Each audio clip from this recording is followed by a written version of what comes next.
There are rumours that Nicola Sturgeon is not long for Scottish politics, that she may be eyeing up an academic post in America. She leads a party committed to the partition of Britain, and in that she's been thwarted so far. But though the SNP leader has failed to break up Britain, her leadership has coincided with the growth of what some describe as Caledonian cancel culture. Well, whatever Nicola does next, the Sturgeon era will be remembered for making Scotland the UK's capital of woke. For instance, her political power base of Glasgow made history when the city's university became the first institution in Britain to offer to pay reparations for the transatlantic slave trade, a feat of self-loathing that not even Oxford or Cambridge had pulled off. That was a couple of years ago, and it was a story of Glaswegian guilt that was widely covered in the news media, but last week nobody noticed when Nicola Sturgeon used an address in Glasgow to inaugurate a new concept of atonement. She was speaking at COP26, and whether it was the rival attractions of Leonardo DiCaprio, Sleepy Joe Biden, or indeed Greta Thunberg, the Sturgeon speech hit home with a whimper, not a bang. Which is a pity, because contained within Sturgeon's Glasgow declaration was a handout of taxpayers' money that amounts to governmental self-flagellation. The amount of cash was not big, just £1 million, a fund to help developing countries deal with the damaging side effects of climate change. But tucked away amid the enviro verbiage was this paragraph.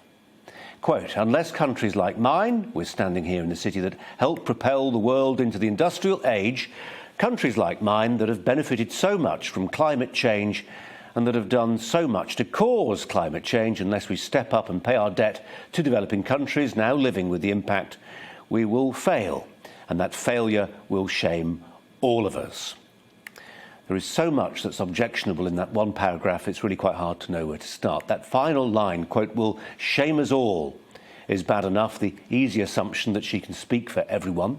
But that's just rhetoric and cant. It's the substance that should enrage us. Here, in one sentence, is a philosophy that survives no logical scrutiny, but which has obvious fashionable appeal. Like Glasgow's slavery reparations, it relies on the idea that we owe poorer nations a debt. Sturgeon even uses that word, debt.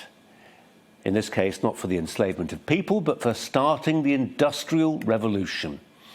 Well, it's worth for a moment considering the role played in the Industrial Revolution, Sturgeon calls it the Industrial Age, not entirely sure why, by Glasgow. So powerful a dynamo for innovation was it that Glasgow became known as the second city of empire. But Sturgeon's argument begins to dissolve when you start looking at what emerged from Glasgow. Yes, there were emissions aplenty, obviously, but also life-enhancing inventions that improved lives for millions, not just here, not just in Scotland, but in time everywhere. Just think about the Glaswegian discoveries of James Watt in the 1700s and Joseph Lister in the 1800s. Watt pioneered a new type of steam engine that made possible railways and a degree of free movement never before thought possible. Lister came up with the first surgical antiseptic, carbolic acid and phenol, a breakthrough that has unquestionably saved literally millions of lives all around the world. The point is that it will strike many people as simply unfair that Sturgeon can construct a ledger that puts the achievements of the Industrial Revolution only on the debit side, the debit page. Yes, when it comes to industrialisation, we got there first, that's true. Yes, that meant the chimneys and furnaces and foundries started spewing out pollutants here first, but so did the species-enhancing inventions. This was not like stumbling across oil. Yes, we had coal, but our wealth was created principally by discoveries, by brain, but also by brawn, and that took a toll that's easily forgotten. Our ancestors who bled and toiled and perished for the inventions that others now enjoy, both here and abroad. Yes, we got there first, but to focus on the greenhouse gases and not the good things, the reductions our inventions made possible in global poverty, pain, hunger, and even boredom, is to tell a very one-sided story. If we are to pay, as Nicola Sturgeon wants us to, for the damage done, then we might just as well present developing nations with an invoice, a bill. What would their lives look like without the fruits of our Industrial Revolution? By all means, put a price on carbon emissions.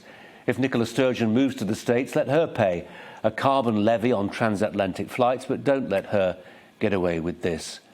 backdating compensation for producing emissions without taking account of all the good things that came with them too. That's the Brazier angle.